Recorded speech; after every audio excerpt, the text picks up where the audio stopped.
Ray.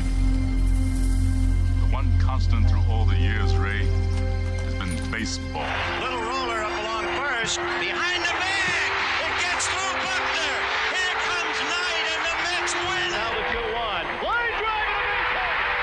Just as the score the tying run. Green to the plate. And he is safe. Safe at the plate. The Braves go to the World Series. Have reserved seats somewhere along one of the baselines that sat when they were children and cheered their heroes. Gibson swings and a fly ball to deep right field. This is going to be a home run. Unbelievable! A 3-run home run for Bucky Dent. The Yankees now lead by a score of 3-2. Ladies and gentlemen, Mazeroski has hit a 1-0 pitch over the left field fence at Forbes Field to win the 1960 World Series. They'll arrive at your door as innocent as children, longing for the past. The Pope arrived at Yankee Stadium. As one enthusiastic announcer put it, he is standing on second base. Reggie Jackson. Long drive right field. It is goodbye. Big World Series. The Blue Jays are World Series champions as Joe Carter hits a 3-run home run. Racker throws. There's a left back. It's going to be, I believe, the Giants from the pennant.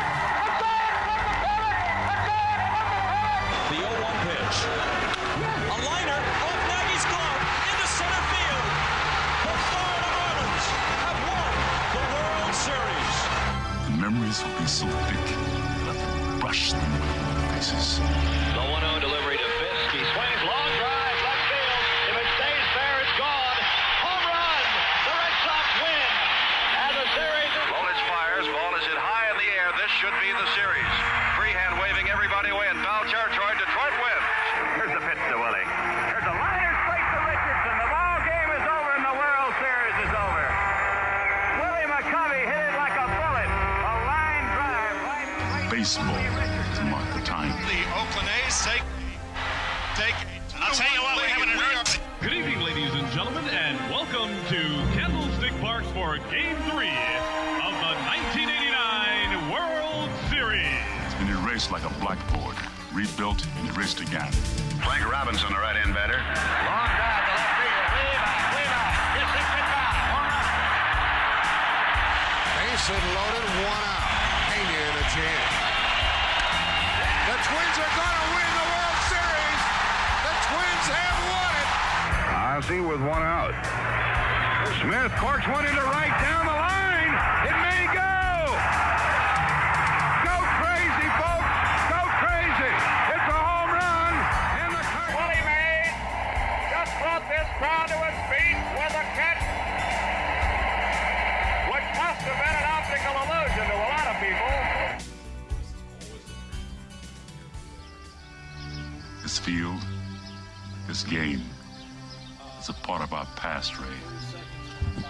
It reminds us of all that once was good, and it could be again.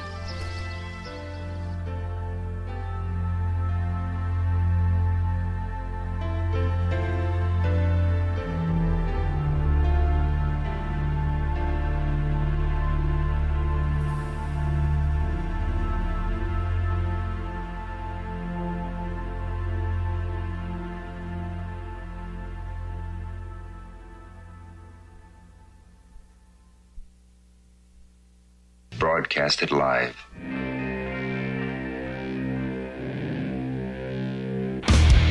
Hey!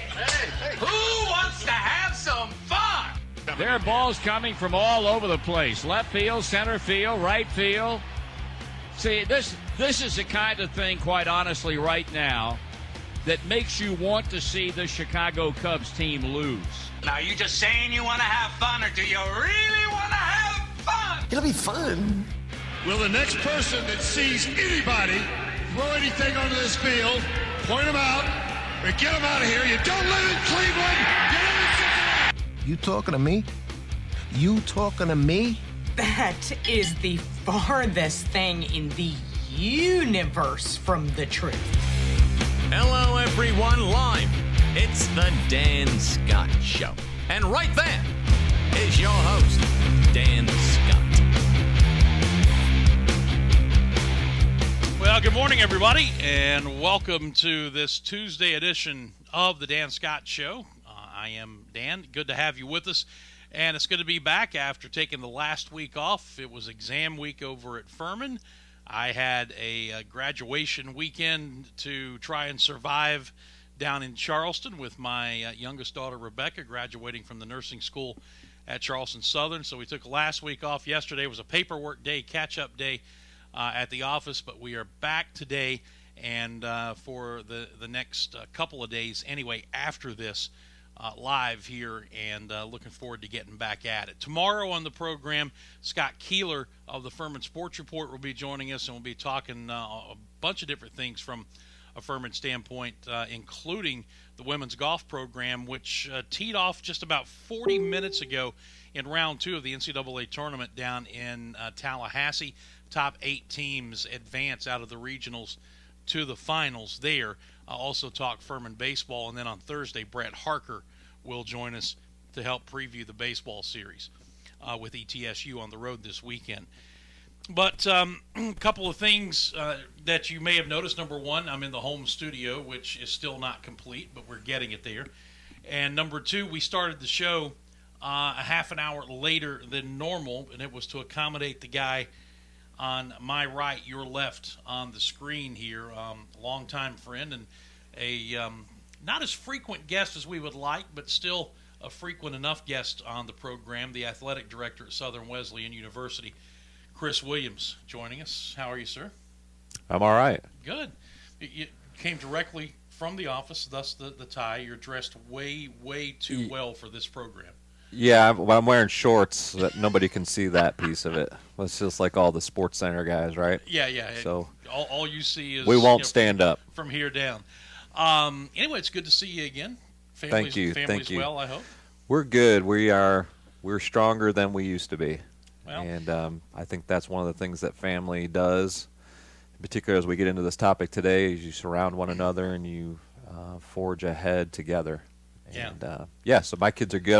I'm looking forward to a graduation from my daughter here at the end of the month. Graduates from Daniel High School, and so we're extremely proud of her, as you are of your daughter, and it'll be a special time for us. Well, you always want, I think, your kids to be better and have the opportunity to be better than you were. And I don't have a college degree, but I can say now that both of my children do. My oldest daughter is a Southern Wesleyan grad. And Rebecca just graduated with a nursing degree, a BSN in nursing, down at Charleston Southern. So we're really, really excited. And if you know anything about her, it wasn't going to be just go down for the graduation ceremony. It was an entire weekend of stuff in Charleston. So we had a good time. It was exhausting, but it was fun. But it's good to be back and good to get into this. And I want to start by publicly thanking you. Not only for your friendship over these many years and your willingness to always come on the program, and when you do, we're always talking about faith and sports. But in this particular instance, because it's been a long time since you and I have talked, and I'm assuming as we get into the topic, this is going to be one of the reasons that we haven't talked in a while. But Chris is talking publicly for the first time about what is an ongoing battle with both depression and anxiety issues that he's been battling for about 2 years now, right? As far as I can tell, 2 years, yes. And I do appreciate the time to be able to talk today. It will be the first time that I've actually talked outside of what I would call a smaller circle of people, and so it'll be a little nerve-wracking for me. At the same time, I feel like God's put it on my heart now as I continue to go through this, is to try to share it with others, maybe even singularly to express that if you have some of these feelings or thoughts, that you are not alone. I often thought I must be crazy, and why can't I do this? And felt less of myself. And I felt like God had felt less of me. And so if that happens, that maybe one person today can hear some of the things that I've gone through, that I'm going through, and it helps, then that's why I want to do it. Well, let's go back a bit, because you say the best you can figure this has been going on for about 2 years. For those of us who know you, and granted, I don't get to see you on an everyday basis, but I'll just, from my standpoint, I see a guy who, yeah, he's running around like the proverbial chicken with his head cut off because he's the athletic director at a university, and you had the transition and all of those things from NAIA to Division II, and now that ship is rolling and sailing, and everything is moving in the right direction there. But it was an incredible amount of work. I saw a guy who I was worried that he was exhausting himself, but I also saw a guy, Chris, who always had a smile on his face. And as I was doing some research this morning, it's kind of backed up what I thought that I knew. You know, one common thing about many people who suffer from depression and or anxiety is they're really good about hiding it in public. Yeah, and I don't even know if I was hiding it. Yeah. I think you and I were talking earlier before we came on that I don't even know I didn't know what I was in. And I struggled with just being at home after a day of work, whatever that looked like for all of us, and struggled with sitting and actually hanging out with my family. I've got 5 kids, and so it's a little busy in our house. And I found myself moving from the living room and back to the bedroom and just saying at 8:30, I'm tired, I'm going to go to bed. Yeah. Which in reality was me not being able to focus because my head was spinning and the anxiety level in my chest was rising. Not because of my kids, but because of the uncontrollable thought patterns that I was in. Some of it from the things that happened at work, some of it from the worry of I'm almost 50 and what am I going to do with my life, to how am I going to support my kids to get through college. All of those things flowing out of control in my mind and continuing to elevate. And so for a number of years I was just going through that and starting to think, well, I can get through this by myself because I'm a former athlete and that's what we're taught to do. And so you continue to just do the grind. And I'm going to be honest too, at times that's what most people would say to me. Oh, you're good. You're good. Just keep grinding. I wasn't okay. And the day that my wife basically called it, there was this huge relief that someone else as well as myself could put some kind of name on this thing. Mm-hmm. I remember being in the doctor's office, finally got a primary doctor, which I'd never had, and went in and we started talking, and he just said, you're clinically depressed with sleep deprivation, which then adds to your anxiety levels. And I thought, you went, whoa. Yeah, I don't even know what that means. And as then I got into counseling and a lot of other things started to transpire, a plan wasn't put into place.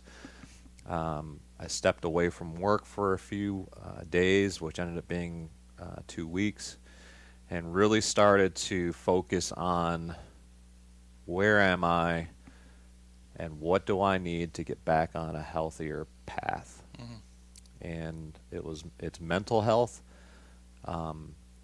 physical health, and also spiritual health. And that's real.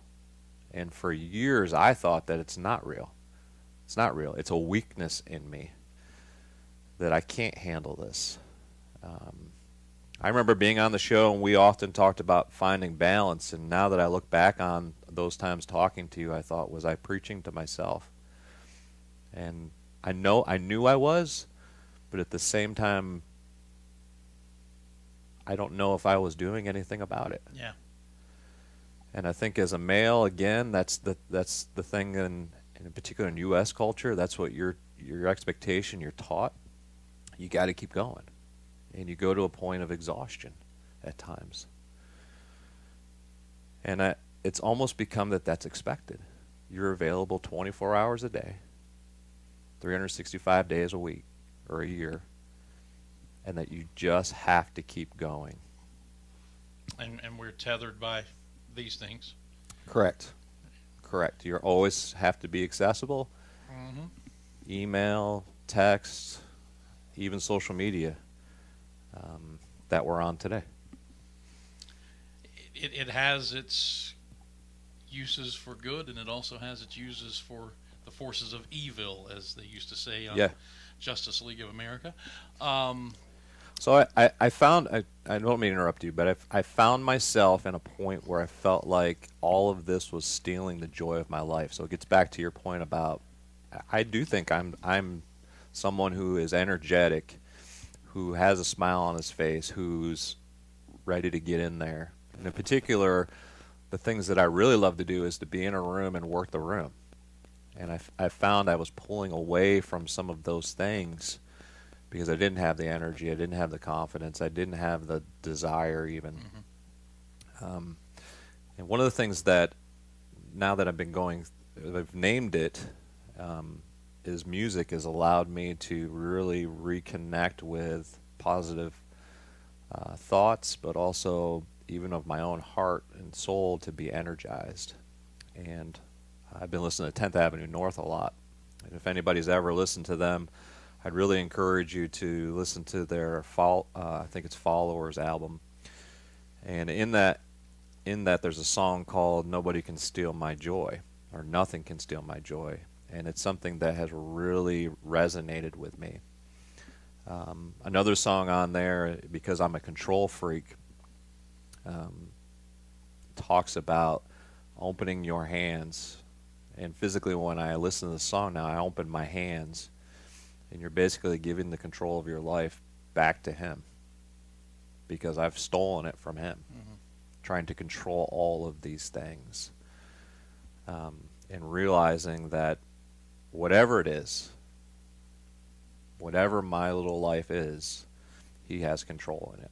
So those have been just a few things that I've been working through and trying to get myself moving forward again.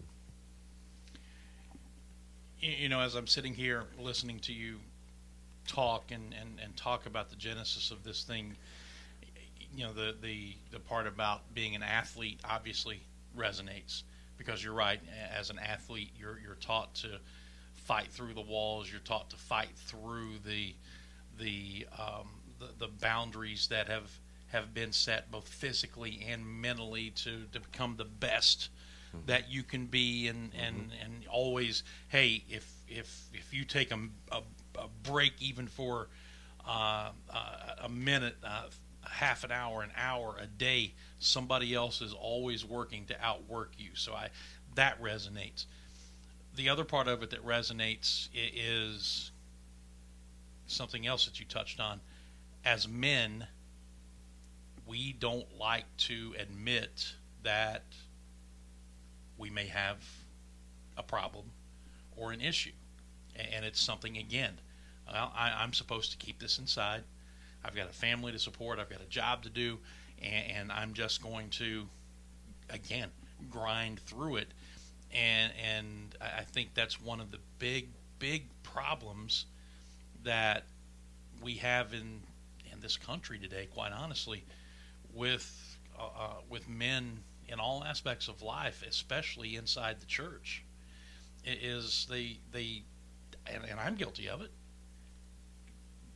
You always hear "let go and let God," and yet we still try to compartmentalize everything and do it ourselves. We'll give God some things, but we won't give Him everything. Yeah, so I agree.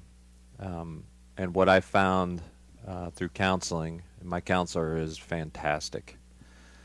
I never thought I would be in counseling. I never thought I was that guy.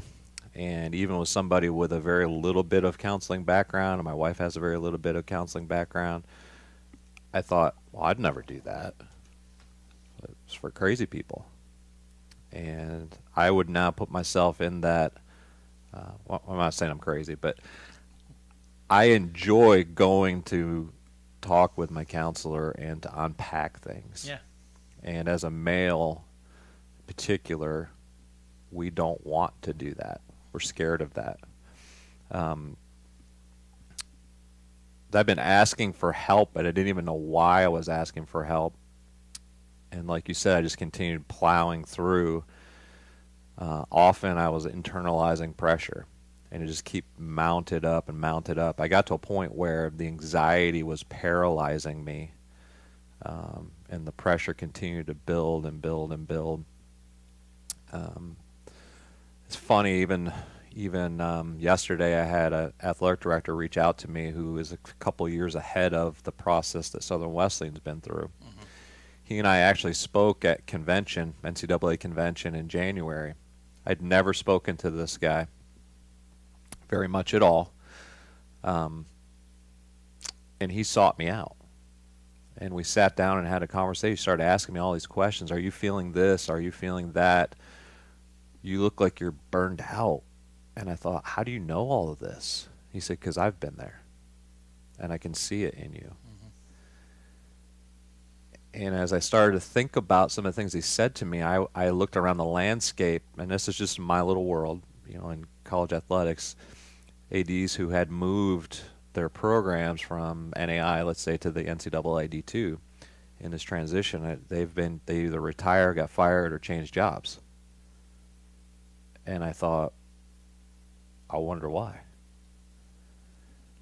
And he exposed to me that worry was running my life. He exposed to me that the pressures, the anxiety, even at a small little Christian school in central South Carolina, we put all of that pressure on ourselves. And we think that everybody else is putting that pressure on, and it is paralyzing. And in some ways, it was starting to kill me. And I don't say that lightly, because in my very darkest days, I just thought, why? Why am I doing this? Mm-hmm. Does anybody even notice? Does anybody care? And I just started to continue to shrink and shrink and shrink into myself. And I stopped doing all the things that I loved, and it was stealing my joy. And I'm here today to tell you that I'm not 100%. So if you asked me, how are you doing? And I said, okay. I'm not awesome, but I'm not horrible. Yeah. But my wife was saying this last night, I answer it pretty upfront, and if you want to know, I'll tell you. But don't ask me how I'm doing unless you really want to know. So I apologize for that. Well, no, because it's relevant in our everyday life. It's relevant in our church life. You pass somebody in the hallway at church or at work. How you doing? Fine. Yeah. Did you really want to know, or is it just a rote behavior greeting and response that we do? Well, I don't want this person to think I don't like them, so I'm going to ask them how they're doing. Right. But I'm going to keep walking while I'm doing it. Right. So yeah, I get that. And so when I first got, I'm going to use the word diagnosed, or figured it out, or started to put some pieces together, my wife really, because I'm a control guy, I was at a point where I couldn't make decisions, and she started to make those decisions for me, and I was so thankful for that. But it was to the point where I was embarrassed to see people. Right? Mm-hmm. And here I am, somebody who is usually wearing all the SWU blue stuff and out and about, and I've got it on my coffee mug, and I was to the point where I didn't know what to tell people. And I felt like a failure because I couldn't handle it anymore. And so for the first couple days, I couldn't wear SWU stuff.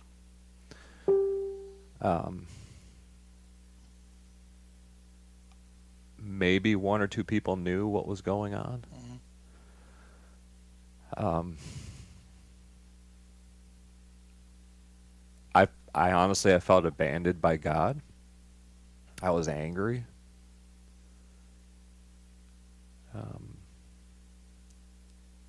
And I think that's what I would like to tell people, is that it is real. It's real. It's not something that's just made up. Like I would always get frustrated. My ankles never swelled, right? So when I played ball back in college, my ankles never swelled, so coach never believed I had a sore ankle. It's a little bit like what I felt over the last few years, and even now, that when I talk about this with just people one-on-one, I get the feeling that sometimes people think, what? That would never happen to me, or I don't even know if that's real. I would venture to say there's more people going down the path to this point, and I hope it doesn't happen to people. But the way we're living life and the way we're just burning the candle on both ends, people are heading that direction. And people in my industry in particular coaches, because I've been in this 25 plus years now, you're taught to come in early, leave late, outwork the other guy or other lady, and you're just busting it, and when do you really take time to fill yourself up? Yeah. I was meeting with Matt Campbell this morning, had some coffee with him, and Mac is the FCA director of the Foothills. He's been a great inspiration to me, and he said, it's like when you get on the plane, what do they tell you if you ever have to use the oxygen? Drops out of the ceiling, I guess. He says, you have to help yourself first. And I needed to take some time, and I needed to help myself. And I needed other people to come alongside me and help me. And I didn't know how to do it. Yeah. And so... We don't know how to ask for help, do we? No. The very people who wanted to help, I wasn't allowing to help me. Yeah. And that has been amazing to me. So a little shout out to some of my friends. It's been amazing to me the people who have come alongside. Whether they're 16 hours away, even my brother-in-law who was in Ireland at the time. It's been amazing. To allow people to fill you up. At the same time, rediscovering that God just wants me. So there's another song by 10th Avenue North, because I started to believe that he didn't want me, or he couldn't use me. And it's the song of the sparrow song, and that the sparrow's eye is on me. I'm trying to find it in my notes, and it's powerful. Even one morning I walked out of my house, and this bird flew right at me. And it was a sparrow. And he landed right in front of me. And before I would have never noticed it, because I'm way too busy. I'm way too important. But that day I realized that God was watching me, and he sent me a little messenger of a bird, and that he's real. And I think sometimes as we go through life, we lose all of that. And even now, Dan, as I've tried to work my way back, I find myself missing these things again. For what? For my own glory.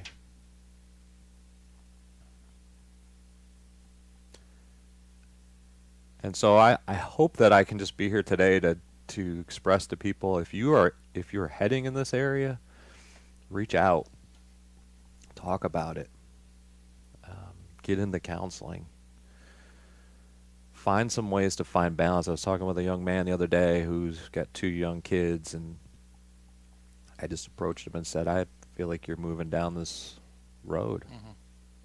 I can see it in you. You were me 10 years ago. You'd go home at night after a day of work, spend time with the kids, 9 o'clock hits, do some emails. Why? Because there's an expectation. There's the pressure. There's the thought, I got to do more. What's it going to matter if I do that? Well, it matters because you're not filling yourself up. You're married to someone and you're not spending time together, even if you were just to watch a show, which my wife and I now do.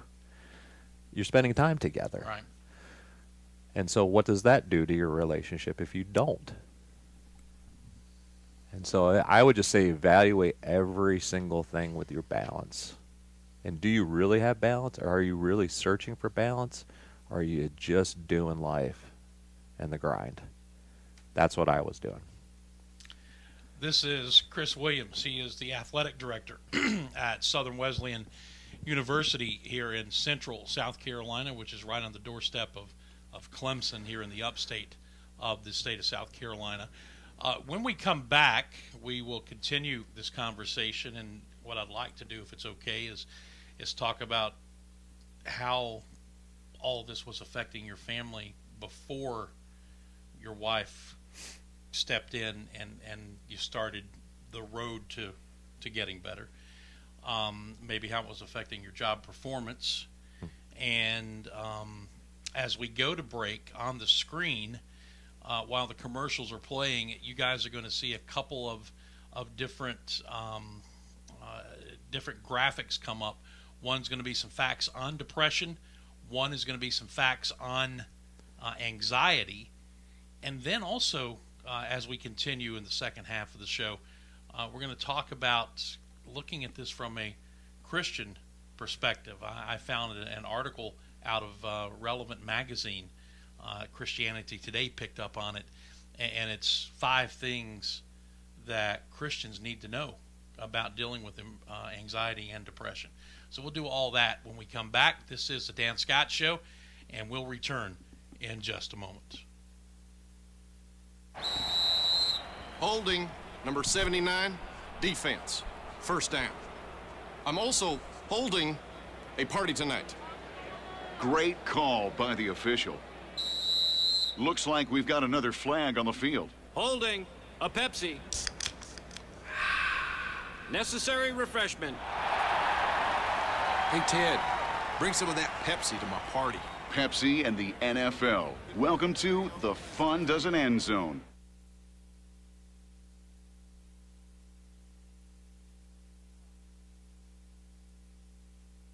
The Atlanta Bread Company wants to make your dining experience as convenient as possible, especially if you're ordering takeout. Go online to atlantabreadcompany.com, place your order there, and pay for it too. Then, when you get to the restaurant at Cherrydale Point, you breeze right by the cash registers and go straight to the pickup counter where your food will be waiting. And speaking of food, try the new Shrimp Po' Boy, a delicious and surprisingly healthy addition to the already great menu. That's the Atlanta Bread Company, Cherrydale Point in Greenville. When the Furman baseball team goes on the road, it travels safely, comfortably, and with the latest technology with Jeans Tours and Charters. Jeans has been a Furman favorite for decades and has serviced Furman baseball for over 20 years. Take it from head coach Brett Harker. Book your next road trip with Jeans. Jeans Tours and Charters, online at jeansbussvc.com or call 864-242-1673. Jeans Tours and Charters, servicing the upstate since 1980. If you've been sidelined by an injury, the St. Francis Sports Medicine team is here 24/7 to get you back on the field.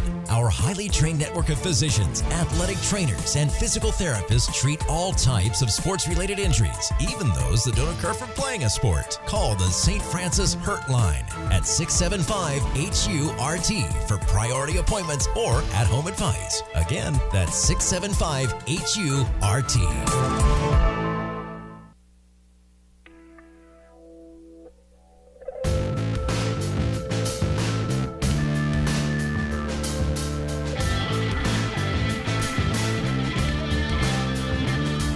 All right, welcome back to the show. I am Dan Scott. I just want to mention my sponsors. I'm kind of doing this without doing the live commercials, but the show is brought to you by our friends at the Atlanta Bread Company. I'll tell you how good the Atlanta Bread Company is, Chris. We decided we wanted them to be the main focus of the graduation party that we had, so we got tubs of their wonderful chicken salad and trays of these giant cookies, which, by the way, I still have out there. I saw them out there. So it's kind of like our green room. You got coffee, you got cookies. Nothing but the best at the Dan Scott Show. You're ready to go.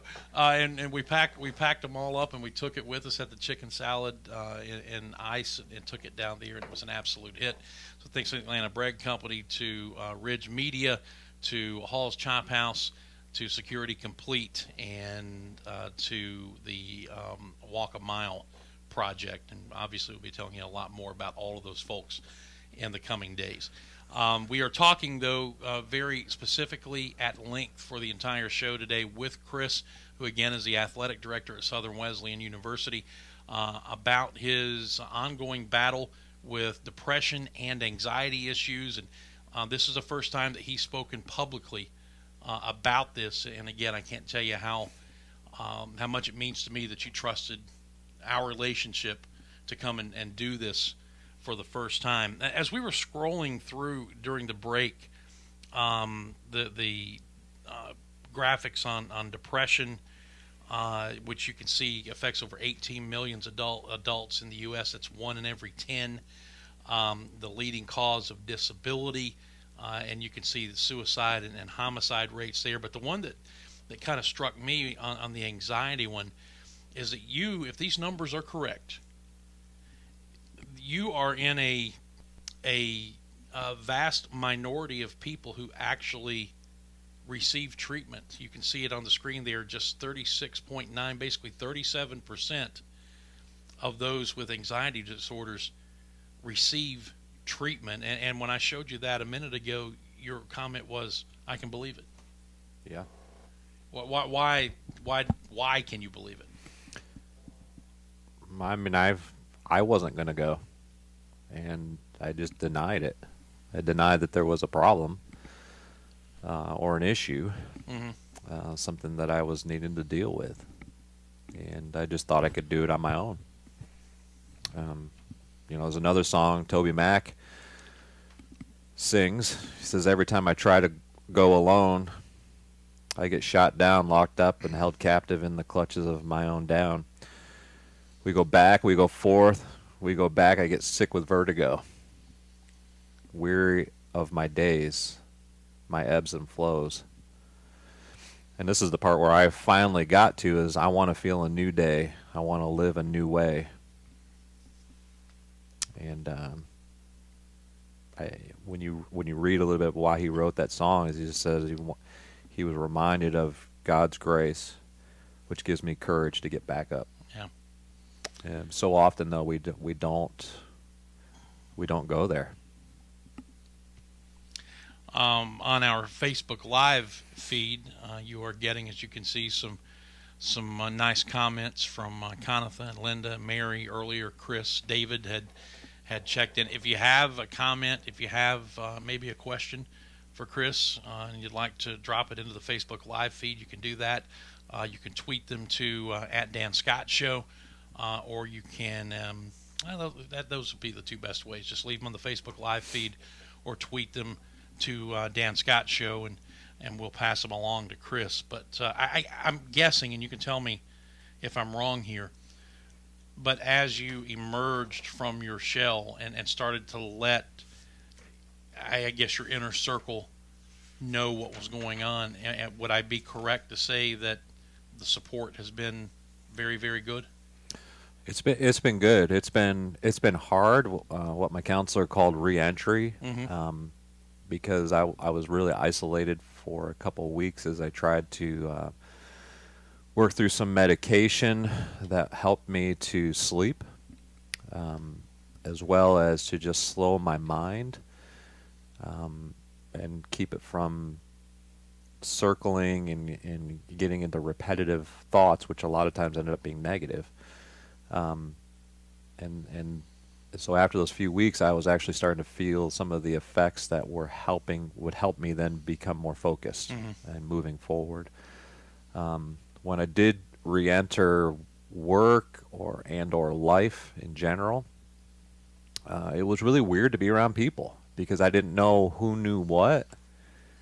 And then, so some of the paranoia and anxiety kind of rose again when I tried to re-enter. Yeah. Because I thought everybody thought I was weird, or that I might have this breakdown right in front of them. I didn't know if things would really change, right? And I thought, well, I'll just get right back into this. And so there was doubt. And I didn't know, there was so many questions. I just didn't know when I would be ready. How long will it take? Will I live with this the rest of my life? And some of those things I still don't have answers to. And you still don't. Correct. And I'm just trying to continue to walk forward and It sound very cliche, Christianese. I'm very much trying to trust God. And that's super hard. Because I just want to be better, right? But yet at the same time, I am better, and I think I feel stronger for being in what I would call a weak state. He's building me up, even in my own weakness. I believe that. I just need to continue to put it into practice every day. Your weakness, but his strength. Yeah. And again, sometimes we want to reverse those, don't we? I do. Yeah. I do. You mentioned earlier that you got to a point where you felt like God abandoned you. I remember Billy Graham talking about his time during the Bible school that he attended down in Florida, about a little place out in the woods that he would go and, in his words, have it out with God over things that were going on in his life or doubts that he may have or this, that, and the other. Did you find yourself having it out with God? Yeah, actually, that's a hilarious question that you go there, is that I don't like being out in the woods. In fact, I'd probably say I hate it. And my wife is the exact opposite, and most of my kids are the exact opposite. They love to walk in the woods and see nature and be nature. I want to be on a 5-star resort. But my counselor said, you got to get out there. Mm-hmm. And you just got to get away. So I started walking the trails just down from my house, Issaquena Trails. And if you've never been there, they're fantastic, by the way. And yes, I went down there and I loved it. But yeah, there was some handshaking and questioning. There wasn't some, there was a lot. Like, what is going on? How did I get here? What are you trying to teach me? Show me some answers. If I'm completely transparent, which I'm trying to be, I just want to know what he wants from me. And I believe that some of the reason why I have gone through this and continue to go through it is that there are people who need to know and to reassess themselves and to get help. And if I can help people with that, then I want to do that. Hopefully I can. Before we get to the article in Relevant Magazine, I ask you how it affected your family. But before you got the diagnosis, as you were going through this and not knowing what you were going through, how did it affect your family? How did it affect your relationship with your family? And people have to know, he's got a wonderful wife and about 1,000 kids. So really only, what, 5? Yeah. But yeah. It seems like 1,000 sometimes. Well, and I appreciate you saying that about my family.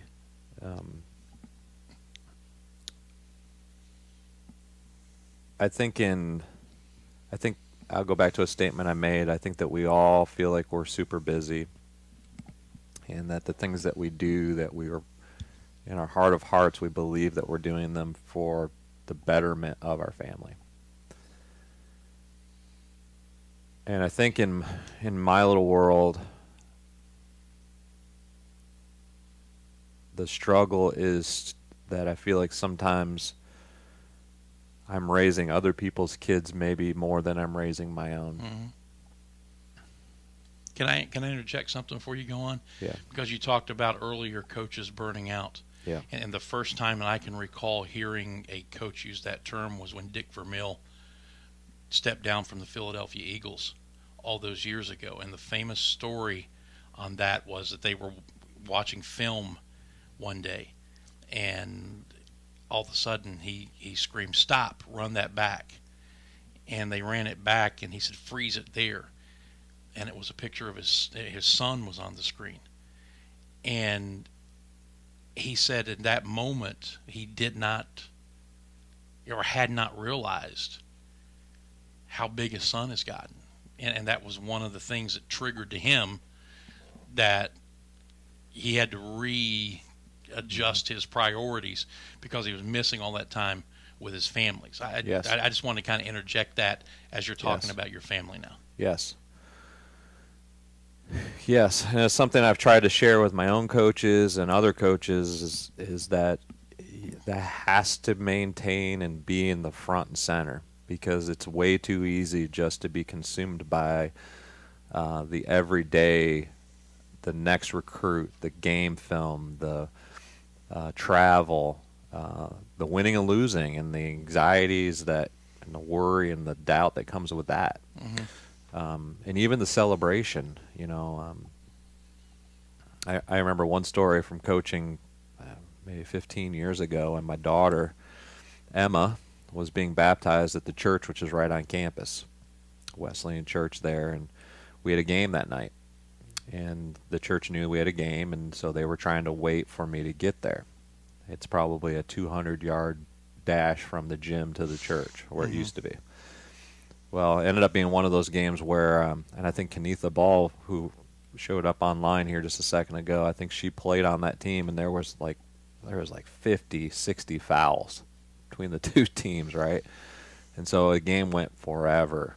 Well, as soon as the game was over and we went through the line, shook hands, I sprinted out of the gym and ran over to the church, and I was late. It had already happened.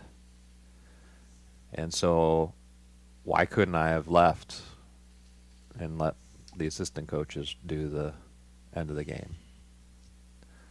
What is more important? What do I always tell Kenitha and a number of my players and even my coaches today? Family is more important than anything. But yet I missed it.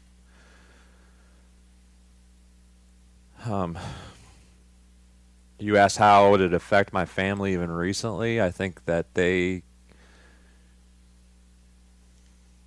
sacrificed.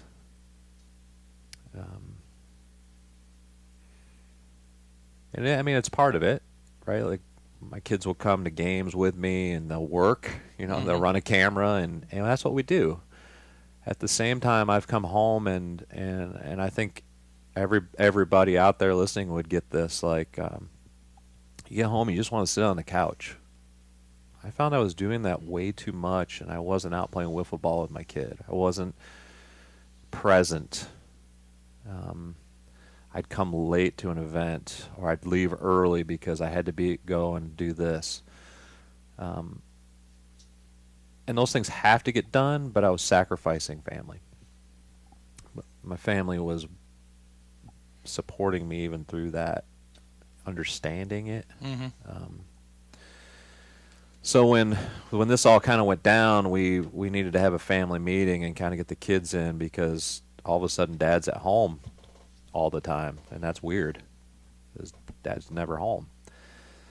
And so we had a family meeting, and all the kids instantly freaked out.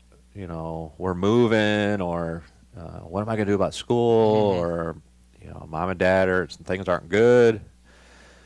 And so we had to calm them down with that, and just told them that Dad's been struggling with sleep and anxiety, and he's clinically depressed, and this is what that means, and that he's working through with counseling and medication and time away, and refocus. And I have to be honest, my kids just stepped up big time, and were very articulate to me in their support, but also how proud they were. I mean, for a 18 and 20-year-old to sit there and tell me how proud they were that I was working through this, and that I would tell them. Even to the point where my daughter Emma has just shared these pictures as she puts them in my journal. Yeah. which, by the way, I bought it. I don't like green necessarily, but green's been the newest thing for me. I don't know why. It's just God's put it green on me. It says live, love, and laugh. That's what I want for my life. So that's why I bought that journal. But my daughter has been giving me these pictures. And this first one is... See if we can get a little closer to the camera. Yeah, first one is me and her a long, long time ago, and then just different pictures throughout the years, and she writes me little notes. And how old is she? Goodness, don't ask me stuff like that. I'm going to say 18. I apologize if I don't know. Oh, she'll let you know. Yes. But you made a statement to say, man, you wish your kids were better than you. They're better than me. And that adds joy to my life. Yeah. So we are walking through this together. It's not perfect. We don't understand it totally, but we're doing it together. And I hope that I can be informational to my own kids so that when they get to be a little older, or even if they're dealing with some of these things now, that they can feel free to go a little deeper and to try to figure these things out, and to know that it's not wrong, that you're not crazy, and that you're not by yourself.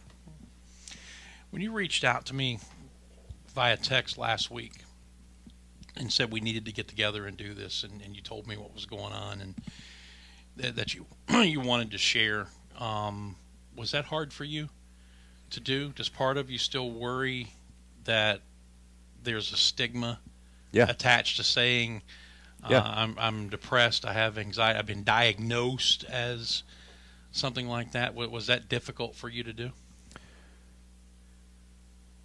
I don't know if it was difficult for me to say it to you. Mm-hmm. I think it was difficult to follow through and come here today. Really? Because I wonder who will think I don't have my stuff together. Well, how can he lead if he has those issues? But see, here's the thing. You've got a track record that shows what kind of leader you are. I mean, if we're just talking about the specifics of the job and what the world sees as quote-unquote leadership.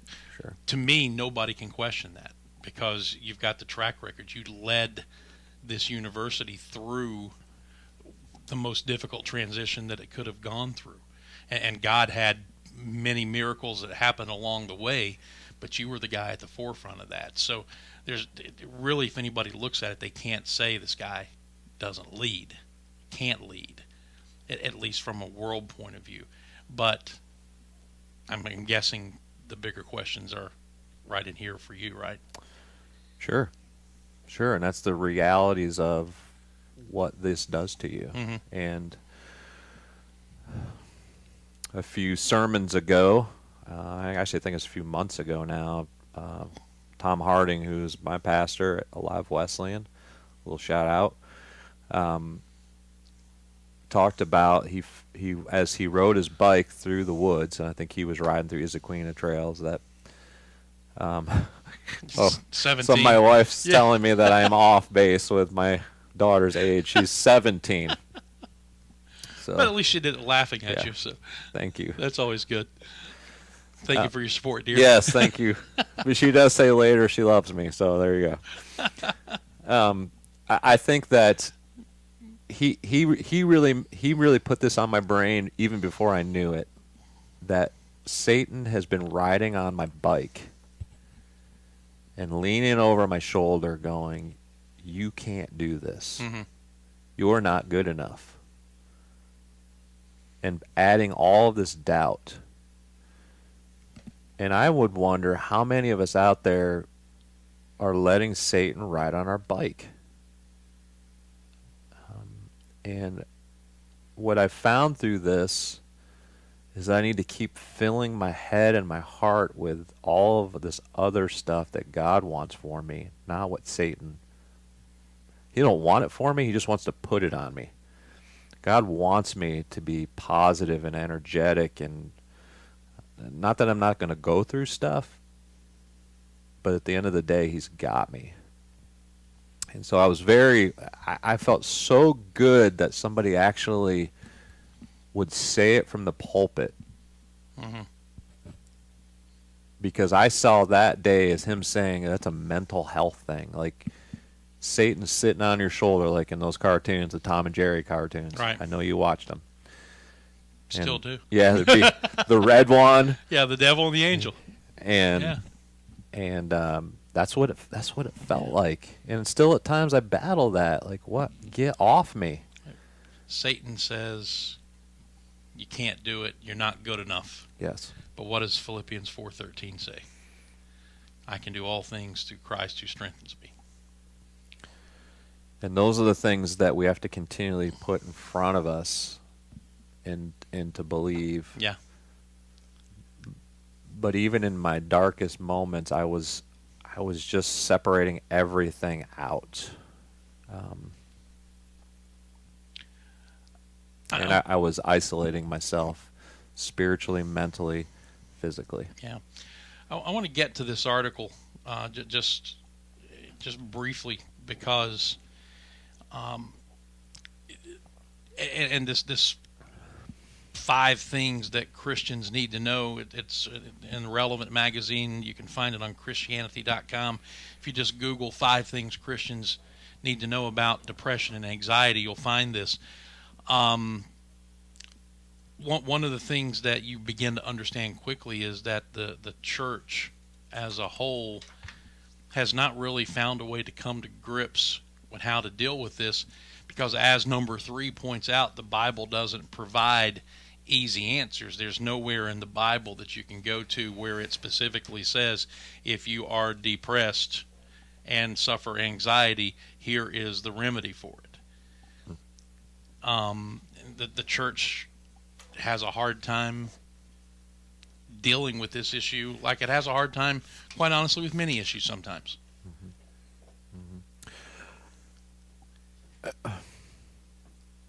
Yeah, because I think because the church is made up of people. Yeah.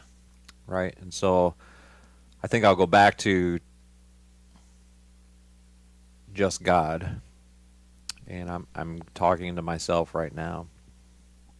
And it goes back to the song of the Control. When I was angry at God, I felt like he didn't want me. And in this song by 10th Avenue North called Control, which his radio plays a lot right now, it says, God, you don't need me, but somehow you want me, even with my mental illness. Right? Mm-hmm. Oh, how you love me. Somehow that frees me.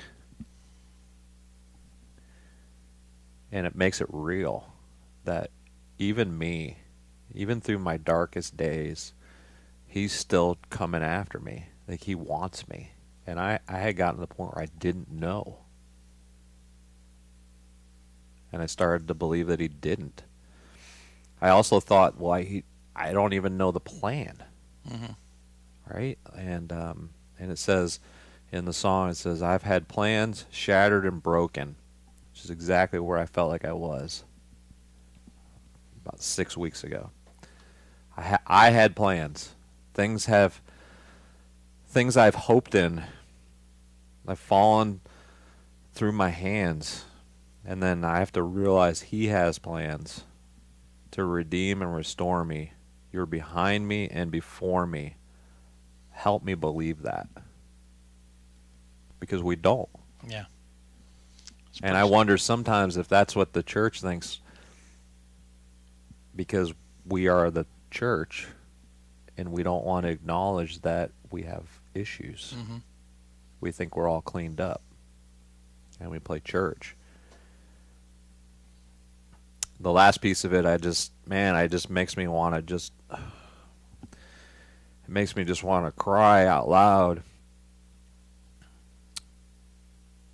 because in the woods when I would walk, I would just crank this song. And I would just say, you want me. Somehow you want me. The King of Heaven wants me. so this world has lost its grip on me. I'm tired of living in everybody else's stuff. All their perceptions, the control that I felt within that. I just want to know what his plan is for me. But at the end of the day, he just wants me. Somehow he wants me. That's incredible. Yeah. And so I'm trying to live in these words right now. I'm trying to pump this into my brain so that it'll hit my heart, because I'm still struggling. If you were to ask me, there's days I get up in the morning and I just don't know. I don't know. And but you know someone who does. Yes. And I believe it.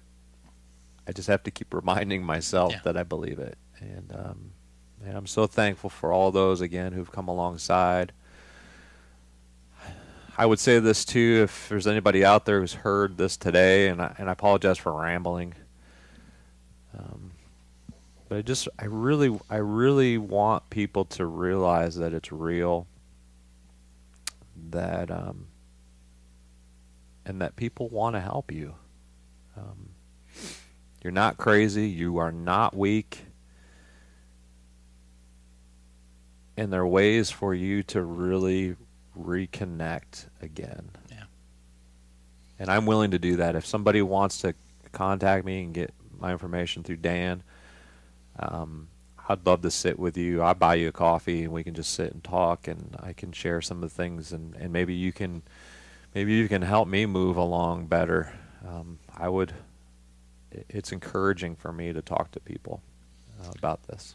Well, let's do this. Let's take one more break, and let's come back with a very short segment to wrap it up, and we'll kind of focus on that moving forward, what the future looks like, and then we'll put a wrap on things. How about that? Let's do it. This is the Dan Scott Show with our very special guest, Chris Williams, and we'll be back in just a moment. Hey, Furman fans, it's baseball season. Here at Ingalls, we know that as you root for the home team, sometimes you want more than just peanuts and Cracker Jack. And while we do deliver on your favorite ballpark classics, we're proud to offer a packed lineup of everything you need to make your next meal a home run. Ingalls, a proud sponsor of Furman Baseball and the official grocery store of Furman Athletics. Go Dins!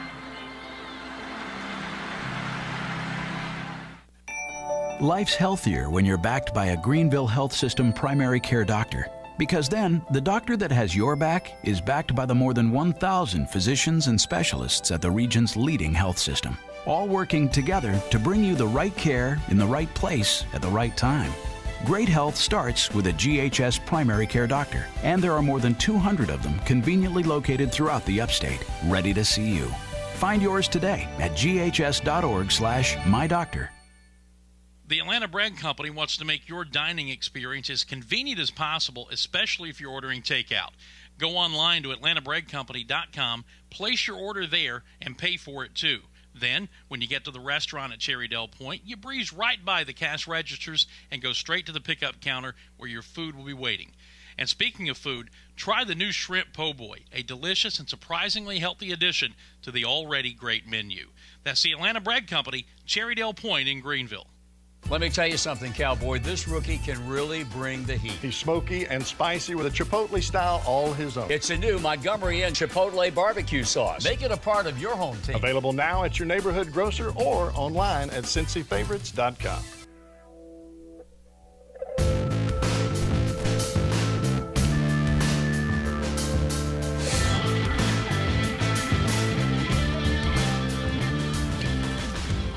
Well, as you can no doubt tell if you've been watching for a while, it's been a bit of an emotional day for my friend, my brother in Christ, even though he is a Cubs fan. I still love him. Chris Williams, the athletic director at Southern Wesleyan University, even in the midst of all of this, I got to get that one little shot in. But we're still the World Series champions. Well, from 2 years ago? Yeah, but we'll take it. Yeah, me and Coach Reiniger, we got it. That's fantastic. I hate it. Anyway, if you do want more information, if you'll get in touch with me, I'll privately send your contact info to Chris. We don't want to give his information out publicly on the air, especially his phone number or anything like that. But if you'll get in touch with me, I will forward all of that to Chris, and I have a pretty good idea that you'll end up reaching out to folks if they I would love to get to you, won't you? I would love to. What's the future look like for you right now?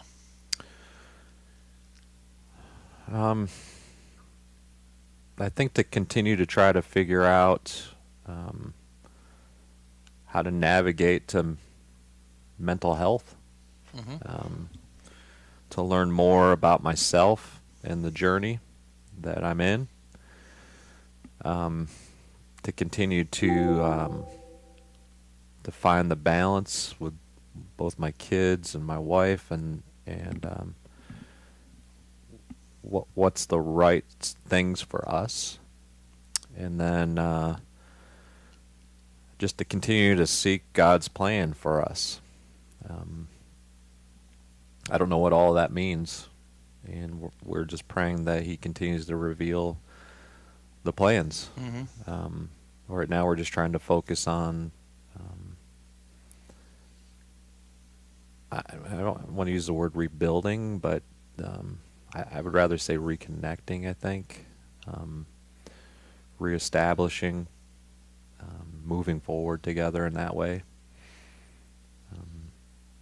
It is better, for sure, but it's not a finished product. Right.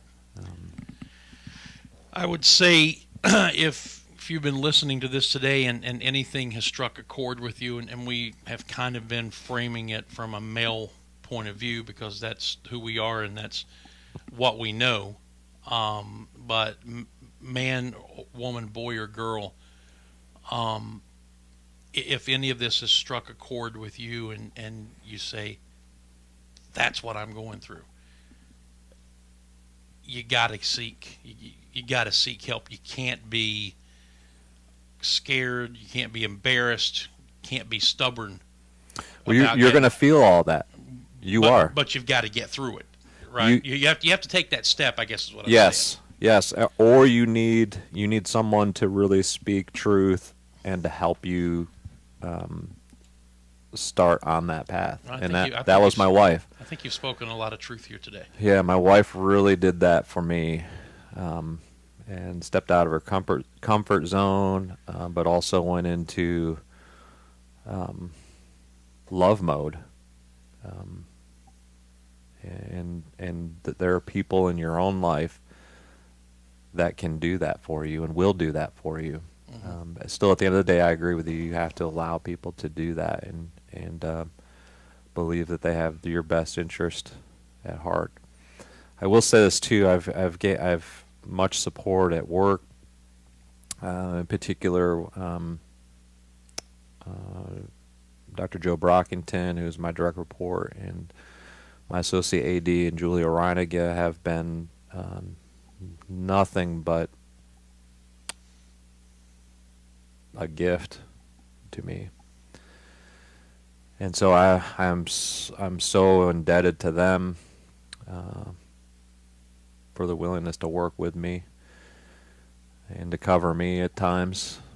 And so I hope to be able to carry on with them as we continue to build the things that are happening at Southern Wesleyan. Rather than me trying to sum it up as we wrap it up, in 30 seconds, the message that you would like to get across to somebody who may be going through this themselves or may know somebody who's going through this, what's the most important thing you can tell them based on what you've been through the last 2 years and what you're continuing to go through? God's seeking you.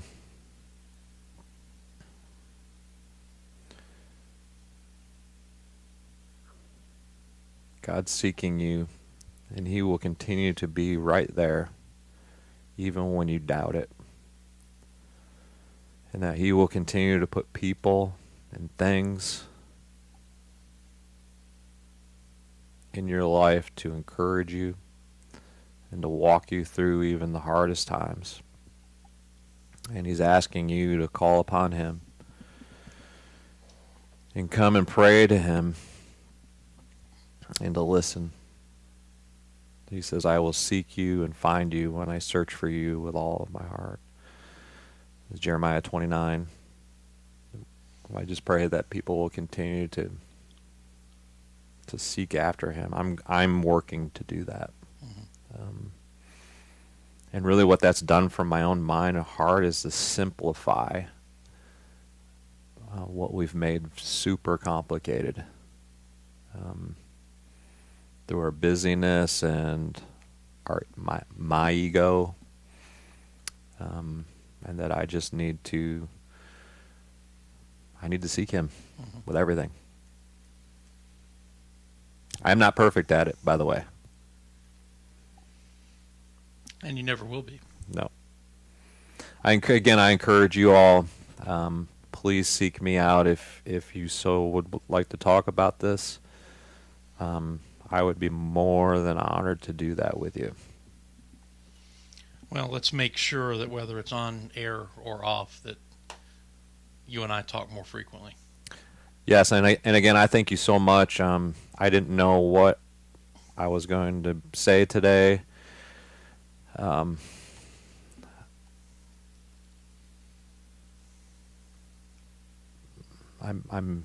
certainly not a professional in these things.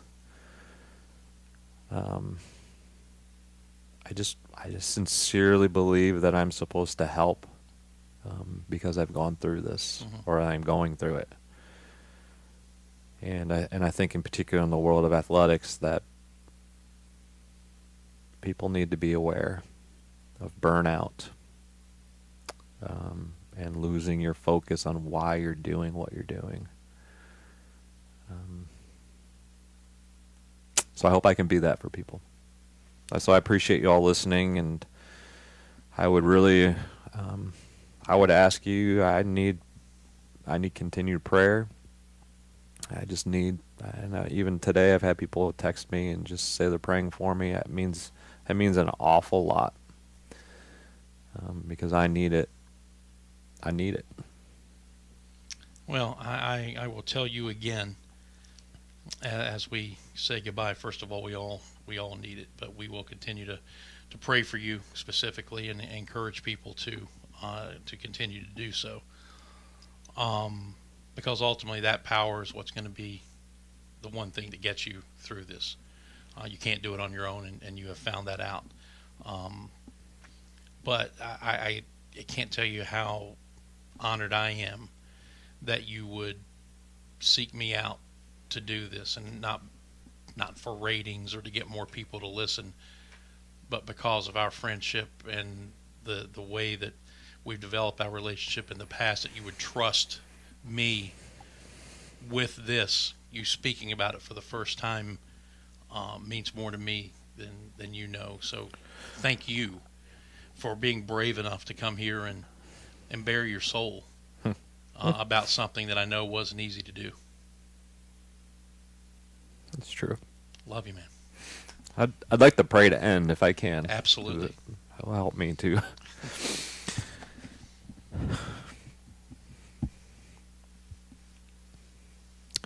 Jesus, I just pray now that the words spoken today will be helpful to someone.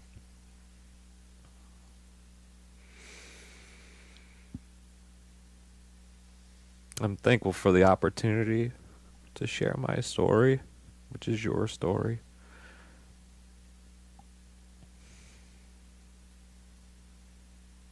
I'm thankful for people who have come alongside either quietly or in the shadows or very publicly, I'm thankful.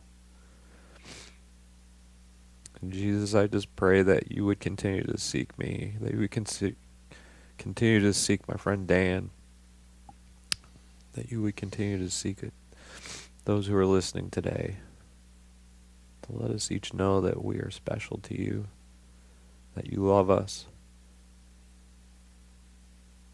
that you would continue to walk with us, and that we would believe.